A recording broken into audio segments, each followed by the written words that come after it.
Agad to! Po! Po! Pero lang ang kailangan namin. Ibigay niyo na ang kinita niya, wala tayong magiging problema. Saan ba yan? Kami ang tara! Kami na! Anak ko, tulong to! Kulong to! Sorry po. Kakaalis lang po kasi ng boss ko. Yun lang po iniwan ng pasukli. Tingnan mo pa saan? Wala! Wala, tapos na po ako mag... Hoy! Tagalay! Kaya to! Sir, walang magpapakabayani, ha? Nalalaman daw ang tibay ng isang tao hindi sa panahon ng kaginhawahan at kasiyahan, kundi sa panahon ng paghihirap at kasawian. Ito ang napatunayan ng bida sa ating kwento ngayon. Isang taong ninakawan ng lahat ng kanyang pinagsikapan. Sa kabila ng kanyang kasipagan at magandang hangarin sa buhay, nabaliwala ang lahat sa isang kisap mata lang. Magandang araw po mga kapuso. Ako po si Vicky Morales at ito ang Wish Ko Lang. Sa lahat ng resume na nabasa ko, etong sa'yo yung kakaiba. Ngayon lang ako nakakita ng nagbebenta ng gagamba sa job experience. Eto pa, nagtitinda ng gulay. Bantay sa bakery. House chores to eh. Hindi naman to trabaho. Sir, sideline ko ho kasi yan dati. Kumbaga, binabayaran po ako ng mga kapitbahay sa paglilinis po ng bakuran nila. Ganun no. Eh bakit naman ata lahat ng trabaho pinasok mo na? Sir, yung katulad po nagbebenta po ng mga gagamba, ng gulay. Yun po kasi yung kinikita ko ho doon, na yun po yung pinambabaon ko nung elementary ako. Tapos nung nag-high school naman po ako, yun naman pong paglilinis ko ng bakuran, tapos yung paggagapas. Yun po yung pinambabaon ko. Bilib ako sa'yo, bata. Masipag ka. Unang trabaho ba to? Ang ibig kong sabihin, yung totoong trabaho hindi yung sa palengke o sa bakuran ng kapitbahay mo. Opo. Pag nagkataon, ito po yung una. Eh kung ipalinis ko sa'yo yung bakuran ko, papayag ka ba? Sir, sabi ko nga ho sa inyo, lahat po ng trabaho, pinasok ko na ho. Kaya parang wala na ho ang karapatan tumanggi pa sa trabaho. Donna, halika mo na. Donna, si Justine. Justine, si Donna, siya yung kahiran natin. Kamusta ho? Turuan mo nga si Justine kung paano maging room boy. Ha? Sir, teka, ibig niyong sabihin, tanggap na ho ako? Oo, tanggap ka na. Salamat, sir. Thank you po. Jean? Oh, Justin, anong ginagawa mo dito? Bakit parang hindi ka naman masaya nakita mo ako? Sira, di ba sabi mo kasi sa akin may job interview ka? Eh, hindi mo ko masusundo. Yun na nga eh. Kaya nga ako nakapunta dito kasi tapos na yung job interview. At nakuha ko. Talaga? Wow, congrats! Thank you, thank you. Wait, hindi kasama sa celebration yan. Ano, kahit na isang... Di ba sabi ko sa'yo pagkatapos na ng high school ko? Tagal-tagal pa nun eh. Ah, okay, sige. Kung di ka makapaghintay, break na lang tayo. Ha? Taga, nagbibiro lang ako. Joke lang yun. Pero, malapit kayong graduate, di ba? So, ibig sabihin, malapit ko na rin... Hindi, pero seryoso. Masaya ako para sa'yo. Tsaka napakaswerte nung boss mo. Kasi ikaw yung pinakamasipag na taong nakilala ko. Wow! Alam mo yun, nagusto ko sa'yo. Kahit na-girlfriend na kita, binabola mo pa rin ako. Tara na, umuwi na tayo. Tara na, uwi na tayo.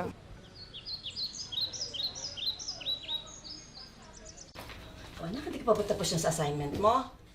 Bilisan mo dyan, kakain na tayo. Nay! Tay! Seryoso ka bata to. Ano ba yan? Bakit ka pa sumisigaw? No, pasensya no. May good news lang po ako. Ano yun? Nay, may trabaho na ako, Nay. May trabaho ka na, anak! Tapos na naman sa Diyos! Ay, may trabaho na, anak mo! Oh, congrats anak! Ito ba yung sa hotel? Opo, Tay. Ang totoo nga po niyan pareho pa po kami ni Christian nakapasok doon. Naku, mabuti naman, anak. Hindi ba siya din yung nagyaya sa'yo na mag-apply? Opo, Nay. Siya po yan. Nay, Tay. Umpisa pa lang po ito ng swerte natin. Kapag nakaipon na ho ako, Eh di, magbabalik na po ako nun sa pag-aaral. Magka-college po ako at pagka nakatapos po ako, pinapangako ko po sa inyo, giginhawa po ang buhay natin. Promise po yan.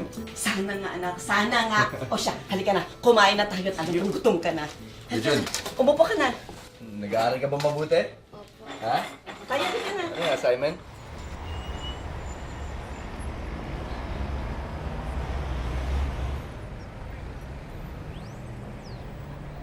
Ano bro? Tol. Gusto mo tulungan na kita dyan? Hindi na. Ako nang bahala dito. Kaya-kaya ko to. Sigurado ka ha? Oo. Tara, dami kasing customer ngayon eh. Sige, tol. Sige, sige. Okay.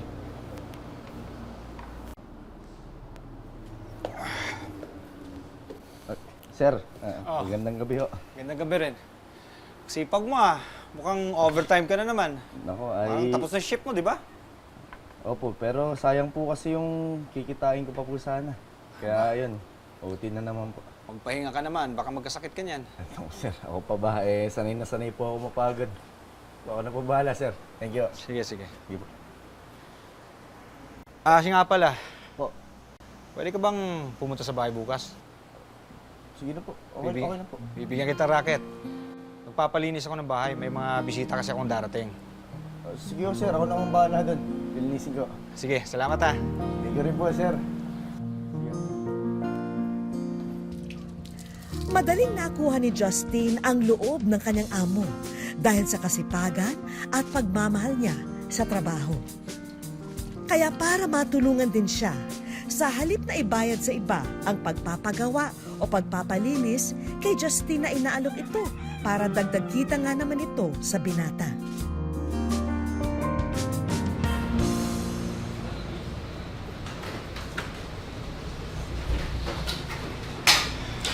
Lola, may susunduin lang ako sa pier, pero babalik ako kagad.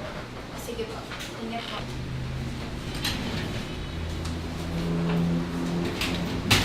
Siya nga pala, si Justin. Nasa likod po. Ginagawa po yung aircon. Okay, ano muna bahala rito ah. Sige po, sir. Ingat po.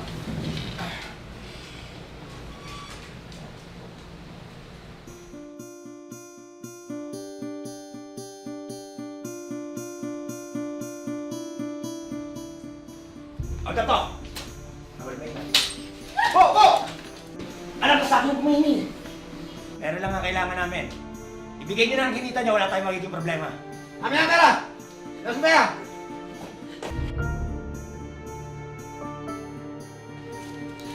Sorry po. Kakaalis lang po kasi ng boss ko. Yun lang po iniwan ng pansukli. Pati ito! Akin na! Anak ko, pati tulong to! Kulang to! Hindi ka papasa! Wala! Wala, tapos na po ako mag... Hoy! Tagamay! Ano to? Sir, walang magpapakabayani, ha? Walang masasaktan, okay? Makikisa na kayo. Hoy! Ano ginagawa mo yan? Hoy! Ano yan? Nasagutin mo? Ihingi ka na tulong? Ha? Kailangan natin dagdagan to. Ano yan? Hindi kami natin. Ano? Sumibat na tayo. Anong sumibat?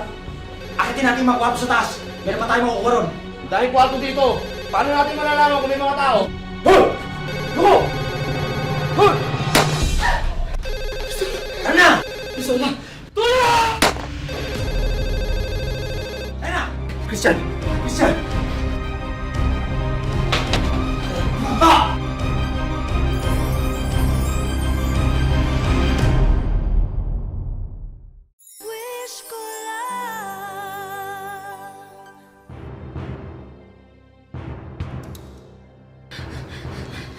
Christian!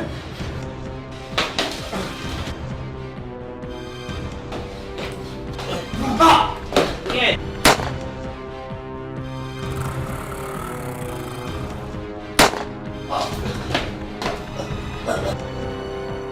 Sige!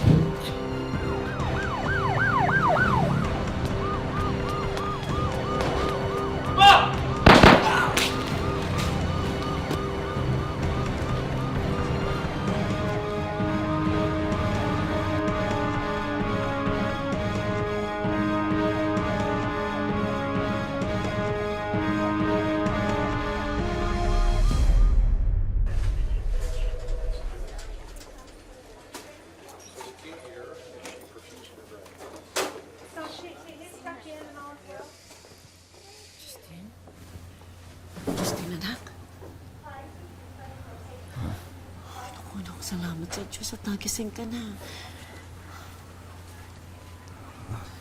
Oh, anak, huwag mo munang pilitin magsalita. Mahina ka pa. Ma, kanina po sa hotel, may nang hold up po sa amin, ma. Tapos, pagkatapos po nun, bigla po nilang binaril si Miss Donna. Anak, tapos na yun. Hindi, ma, pinatay nila si Miss Donna, ma. Hindi, anak, tapos na yun. Wala na sila. Ma, hindi lang po yung pagkatapos po na si Christian naman po yung binaril nila. Ma, Anak, ma, pati ako binaril nila, ma. Ma, tapos na yun. Tapos na. ma, hindi. Ma, Anak, Diyos ko, ano nangyayari sa'yo? ma, bakit hindi ko magalaw yung paa ko? Bakit hindi ako magalaw, ma? Ano nangyayari, ma? Ma, ano nangyayari sa akin? Ma, tulungan mo. Ma, hindi ko magalaw yung ngiti ko. Ma! Tulungan niyo kami, Nurse! Tumama sa spinal cord mo ang bala, Mr. Makalintal, which affected your motor function. I'm sorry, hindi ka na makakalakad.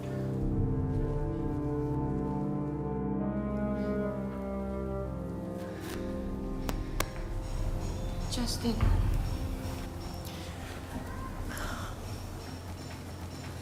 Gina. Naiwan ko muna kayong dalawa. Pagalit mo naman siguro yung sinabi ng doktor, di ba? Baldado na ako. Justin, huwag mong sabihin yan. Hindi na tayo bagay, Gina. Huwag mong isipin yan, okay? Para sa akin, ikaw pa rin yung pinakamasipag kong boyfriend. Yung kaya lahat ng trabaho. Paano ko na magagawa yun ngayon? Hindi ka nahati nga ng katawan ko, di ko na maikot. Okay, hindi kita pababayaan, naalagaan kita.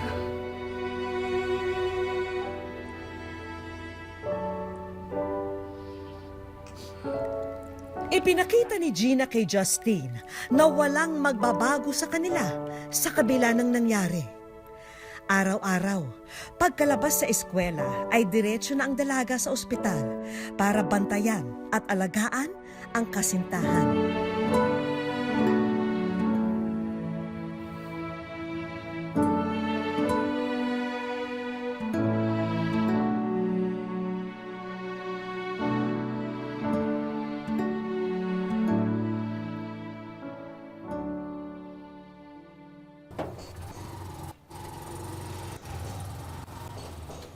Ay, okay, nabayad daw.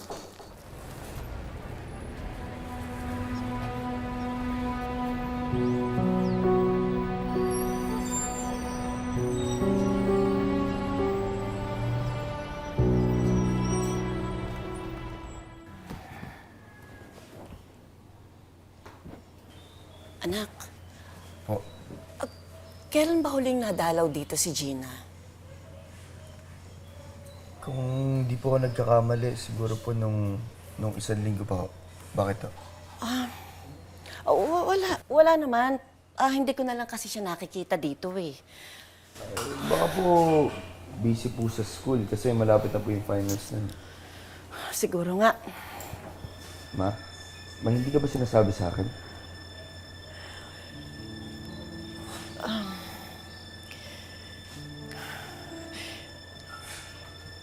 Anak, ako, pasensya ka na ha. Hindi na talaga ako makatiis na hindi sabihin sa'yo eh.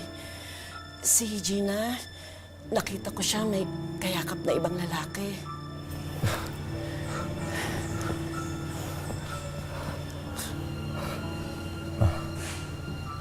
Hindi totoo yan, ma. Tinamaan ng bala ang spinal cord ni Justine, kaya paralisado na siya habang buhay. At sa panahon ng kanyang labis na kalungkutan, dito pa siya iniwan ng babaeng inasahan at minahal niya. Justin, kamusta ka na?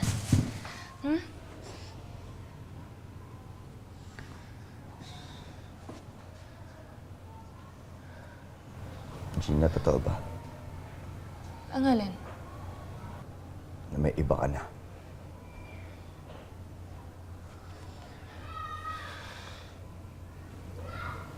Bakit di ka makasagot? Kasi totoo, di ba? Justin, hayaan mo ako magpaliwanag. Yan, Gina. Di mo na kailangan magpaliwanag. Hayaan mo ako magpaliwanag. Umalis ka na. Justin, hayaan mo ako magpaliwanag. Umalis ka na, Gina. Pinilit kong magpakatid. Umalis ka na! Umalis ka na. Justin, pinipilit ko naman eh. Napagod lang ako, Justin. Umalis ka na. Gina, umalis ka na. Justin. Hindi na kita kailangan sa buhay ko. Justin, Makaawa tama ko. na yan. Umalis ka na nga! Ba't ba kayo umalis? Hindi na kita kailangan. Kung ayaw mo sa akin, ayaw ko rin sa'yo.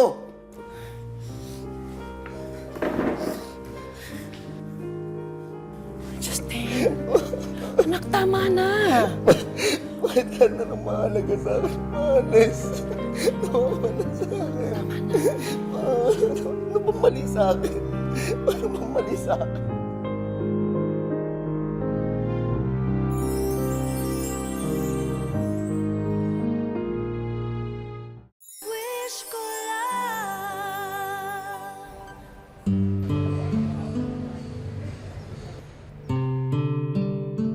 Kuya! Masaya nga, nakabalik ka na, kuya. Kuya, tignan mo, ginawa ko para sa'yo. Naku anak, lahat naman tayo masaya kasi nakauwi na ang kuya mo. Kaya dapat, alika, magpasalamat tayo sa Diyos. Halika. Justin. Justin, anak, halika.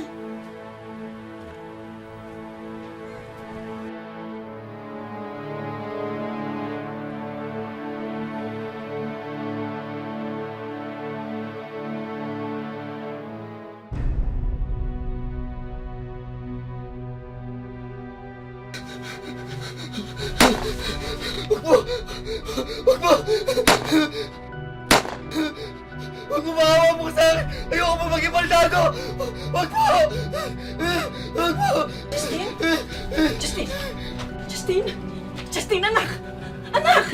Diyos ko! Justin! Justin! Justin! Anak, kumain ka muna. Okay ka na. Ay, tay. Sige na. Ako na bahala dito. Anak. Oh, kain ka na. Alam mo, anak, mabuti pa siguro ipasyal kita. Kahit dyan lang sa may bandang taniman, doon ka nangunguha ng mga gagamba nung araw. Doon ka din nakakita ng mga kabarkada mo. Malay mo, anak. Doon ka rin makakita ng mga bago mong kaibigan. Tama na. Anak. Justin, ano ba? Sumusobra ka na. Naiintindihan ko yung sakit na nararamdaman mo. Pero hindi naman yan dahilan para bastusin mo kami. Hindi niyo ako naintindihan! Naranasan niyo bang maging baldado? Naranasan niyo bang maging lumpo? Naranasan niyo bang mawala ng mga pangarap? Hindi. Hindi ko nararanasan lahat ng sinasabi mo. Pero Justin, nanay mo ko. Nararamdaman ko lahat ng sakit na nararamdaman ko dahil dyan sa pagkakaganyan mo.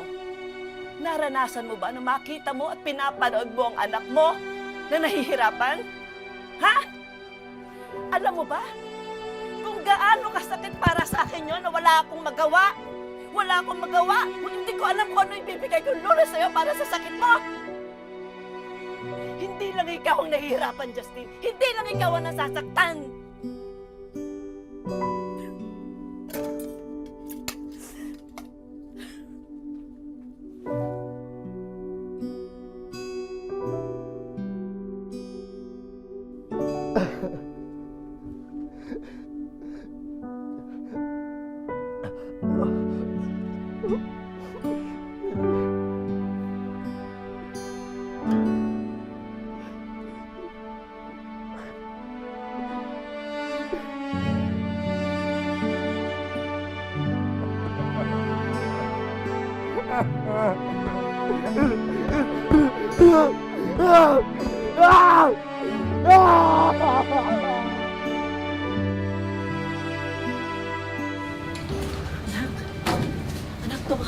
pulis. Nahuli na daw nila yung isa sa mga huldapan na nakabaril sa'yo.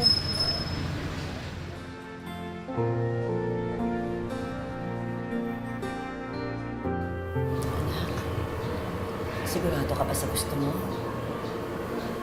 Apo.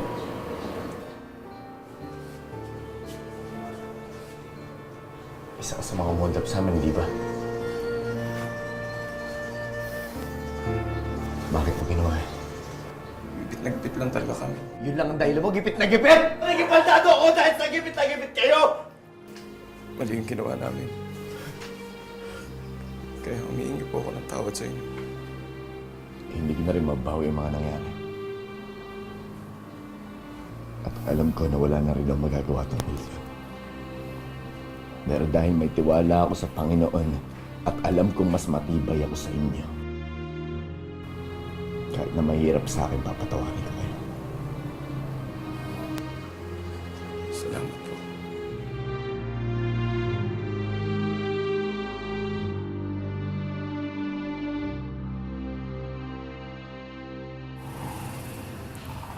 Ma?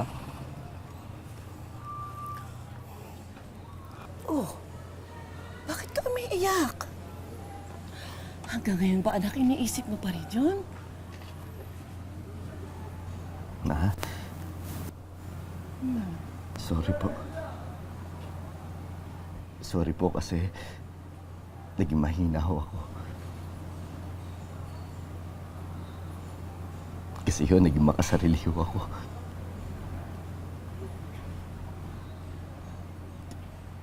Hindi ko naisip na ako lang po yung nahihirapan. Na hindi lang po ako yung nasasaktan. Alam ko po, Ma, sa tuwing pinapahirapan ko po yung sarili ko, para ko na rin po pinahirapan kayo, yung mga nagmamahal sa akin.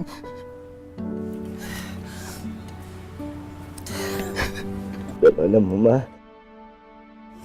kahit no ganito ako, kahit na hindi na po ako nakakalakad, alam ko pa rin po sa sarili ko na napakaswerte ko. Maswerte ka, anak. Maswerte ka, maswerte tayo dahil mahal tayo ng Diyos. I love you, Ma. I love you too, anak.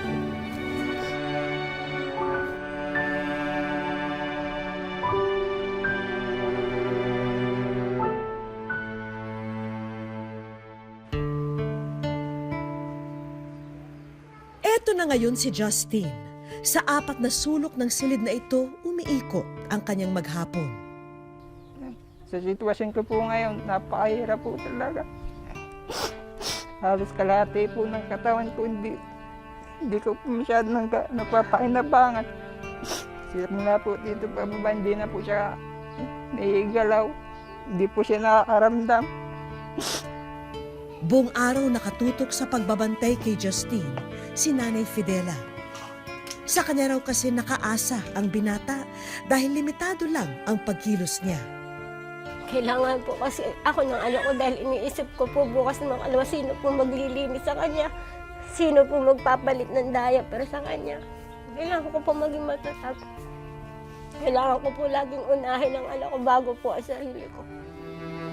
Dahil palaging nakahiga, nagkaroon na ng mga bed sore o mga sugat sa likod si Justine. Dagdag pahirap pa ito sa kanya. Mama, nagpapasalamat daw sa iyo, Mama. Salamat, Mama, hindi mo pinababayaan. Kahit minsan nagiging mainitin yung ulo ko.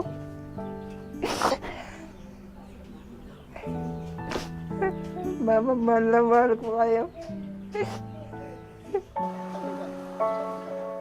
Si Tatay Wilfredo ang naghahanap buhay para sa pamilya. Pinagkakasya ng pamilya ang kinikita niya sa construction. Lahat ng paraan ginagawa ko na para sa pamilya ko. Malaking bagay sa akin kung hindi siya nagkaganda. Nakakatulong na namin siya. Well, sobrang panghihinayang, lalo na sa kanya. Napakabait na bata. Sa kabila ng kanyang sitwasyon, nagagawa pa rin ni Justine na kumilos sa bahay. Nagkukumpuni siya ng mga sirang appliance. at naglilinis ng mga tanim sa kanilang bakuran. Sa mga ganitong pagkakataon lamang siya nakakalabas ng bahay nila. Sa kabila po ng sitwasyon niya at ayaw naman po namin siyang asahan, nagkukumpuni po siya dito ng mga sirang upuan. Nagtatanim po siya ng papaya, pag-aalaga po siya ng manok. Mahilig po siya sa mga kambing, kaso po, binenta na po namin. Gawa nga po na may mga pangangailangan pong mga pambiling gamot. Lagi ko pong dinadasal na sana hindi po ako pabayaan ng Diyos. Sa kabila ng kalagayan ko, lalo na po yung pamilya ko. Kasi hindi ko po lalong makayanan kung pati pamilya ko magkaroon ng problema. Gusto ko pa po silang matulungan.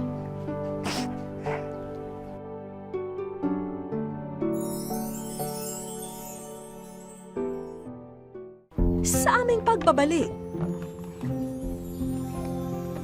Justin, ikaw ay nasa wish ko lang.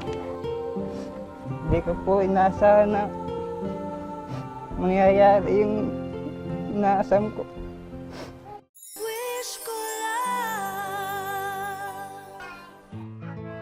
inabutan naming nagpapahinga si Justine sa kanilang bakuran kasama ang kanyang ina. Hindi nila alam na kinasabwat na ng aming grupo ang isa nilang kapitbahay. Kunwari kasi magpapagawa siya ng sirang radyo sa ating bida. Hindi naman tatanggihan yan ni Justine, kaya agad na binuksan ito para alamin ang problema.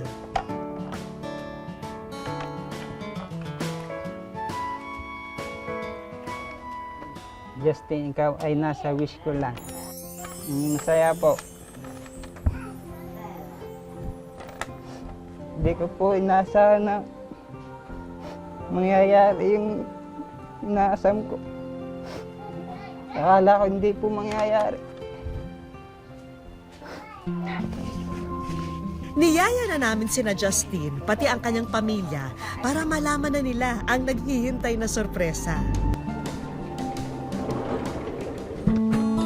Lahat ng nakikita mo, Justine, mga regalo yan para sa'yo.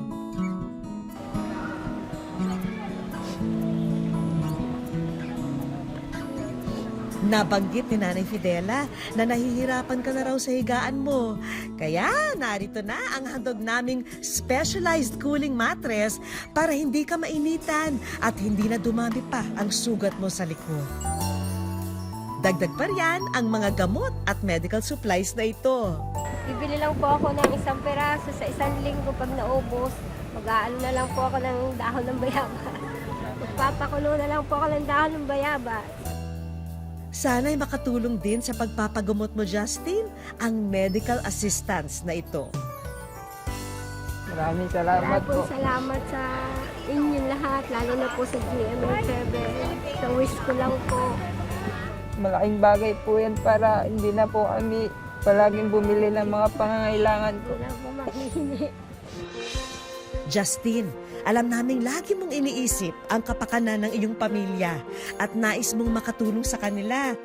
Magkaroon po ng pagkakakitaan para matulungan ako pong magulang ko. Para naman sa naudlot mong pag-aalaga ng hayop noon, hindi na problema yan. Maraming salamat po. Maraming salamat po sa tulong na binigay niyo sa amin. Papasalamat ko ako na marami sa inyo dahil napagbigyan niyo ng kahilingan ng anak ko. Ang buhay ni Justin ay isang paalala sa ating lahat na kung hindi man matupad ang lahat ng pangarap, hindi ito dahilan upang sumuko. Sa halip, maghanap tayo at bumuo ng bagong pangarap. Dahil habang may gusto tayong maabot, may dahilan tayo para mabuhay. Salamat po sa inyong pagsubaybay, mga kapuso. Ako po muli si Vicky Morales at ito ang Wish Ko Lang.